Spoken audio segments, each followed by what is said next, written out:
Okay, so quick office tour, mouse, custom keyboard, lovely PC, 3 FPS screen, notebook, cards. I use these when I try to solve a coding problem. Let me show you some of the cardistry I know.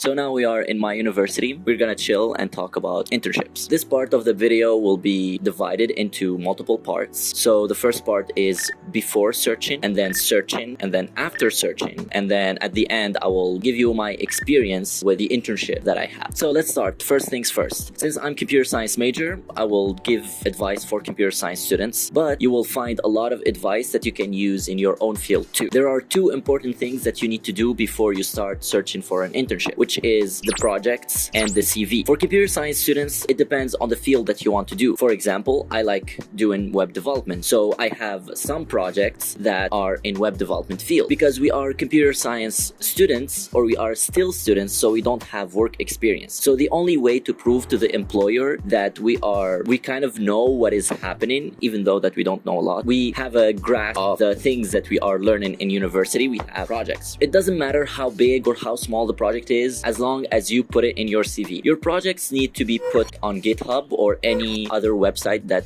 hosts code. And the second thing, which is have a 30 seconds to 1 minute video of you talking about your project or showcasing the project. So it's easier for the employer to find and see what are your capabilities. And I find this very helpful later on when I want to show my work. And I have like a 30-second YouTube shorts or videos that I can just send the employer to see them. And your GitHub is very, very important because the employer can actually see what are the things that you code by yourself. So you have these 2 things ready: your projects, your previews, videos, your GitHub, everything is set up. We can put that on the side, and now we need to focus on your CV. In this video, I'm not going to tell you exactly what to do in your CV because there's a bunch of other videos that talks specifically about CVs, and I'm not qualified to tell you, oh, this is a CV or whatever. But I'm going to tell you the things I know and the tips that I found, but you need to watch more to make the best CV possible. For a CV,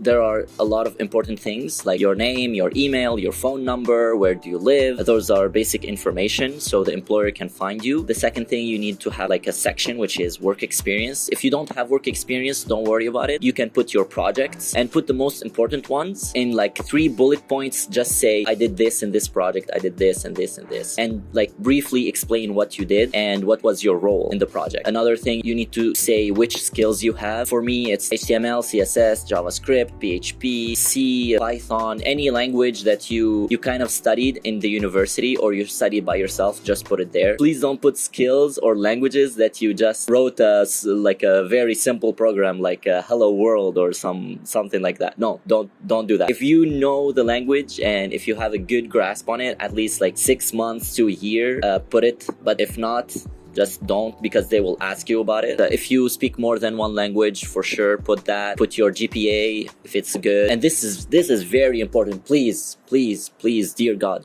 do not put colors. Do not put any design in your CV. This is not a portfolio. A CV must be very simple and very short. Basically, you need to write your life in 1 paper, and it needs to be very concise and very straight to the point, with no colors, with no fancy fonts. It's very simple. Try to make your CV as simple as possible, because HR do not give a about your design. You're applying for computer networks or applying for software development, and then you have a CV with colors and pink and stuff. No, they don't care. You've got your project, you've got your CV ready. Now it's time for you to search. But before that, let's change location.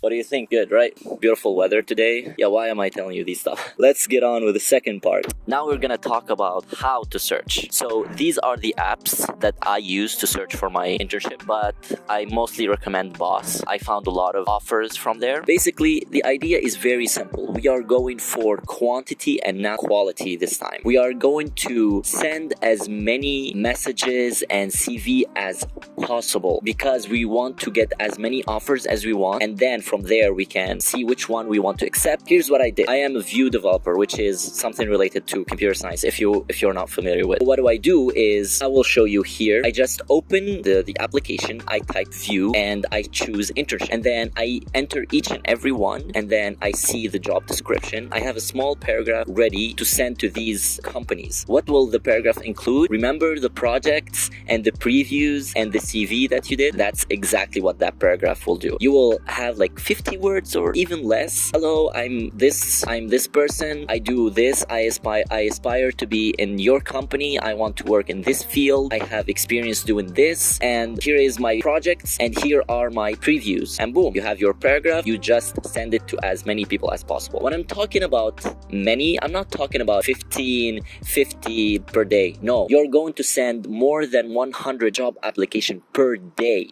Okay, per day. When I was searching for my internship, I was sending 100 messages until the app boss literally told me, bro, chill, you've sent enough for today, come back tomorrow. And you know what I did when the application did that? I went to the other application, I went to 51 job, I went to the other application, I went to LinkedIn, I went to this, I went to this. If you really want to get an internship, you must send a lot of applications, but don't send like without reading. You need to read the job description, you need to read what are the things that they require. And also bear in mind that HR don't know anything about development or doesn't know anything about your field. Most job descriptions, HR, what they do is they go, like for example, like product manager comes to the HR and says, oh, we need an intern in web development. So the HR goes to the internet and he or she type what are the skills required for a web developer, and they copy those skills and then they put it in the job description. So even if you don't have one of the skills they require, just apply, because most of the time they put everything. How can a person know JavaScript, HTML, CSS, Python, PHP, Ajax, whatever? It's impossible. So even if they require something that you don't have, just apply either way, and then afterwards they will tell you exactly what they need. I want to do a disclaimer. This method, I call it a brute force. The brute force method is like sending as many applications as possible. There are other ways to find internships. You can... Is there a bug?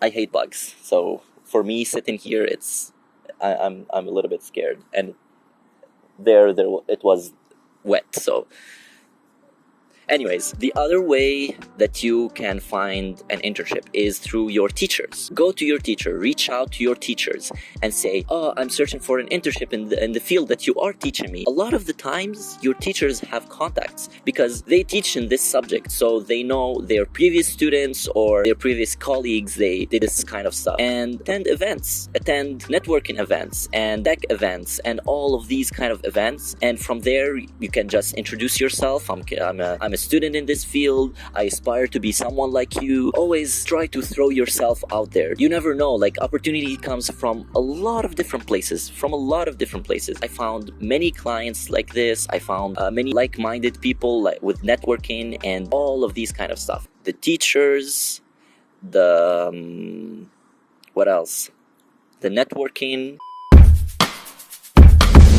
Now you have your CV ready, your projects ready, you searched for an internship, you found an internship. All the other parts are important, but this is very important, so listen up. If you're still here in this part of the video, drop a like, subscribe, and leave a comment. Tell me what are your thoughts. Here's how computer science student interview goes. You have two parts of interviews. You have the technical interview and you have the behavioral interview. The technical interview is basically questions or a problem that you need to solve or a mini project that you need to do. And this could be online or offline. For my case, the job offers that I got, they send me a mini website or a mini task to do, and they give me an amount of time and they tell me just do it and then explain how you did it or how did you solve it. But it can be offline. You go to the company and then they give you the problem and you solve it right there. Of course, you need to prepare for this interview. If you are doing programming, software development, there's lead code. You just do lead code problems. And since you are still a student, they will not ask you very hard questions. It's going going to be very basic. So for example, in web development, they will ask you what is HTTP, what is www, how to center a div, or how to make a button, or these kind of like very basic questions. So don't worry a lot about it, but be kind of prepared. If it's a problem,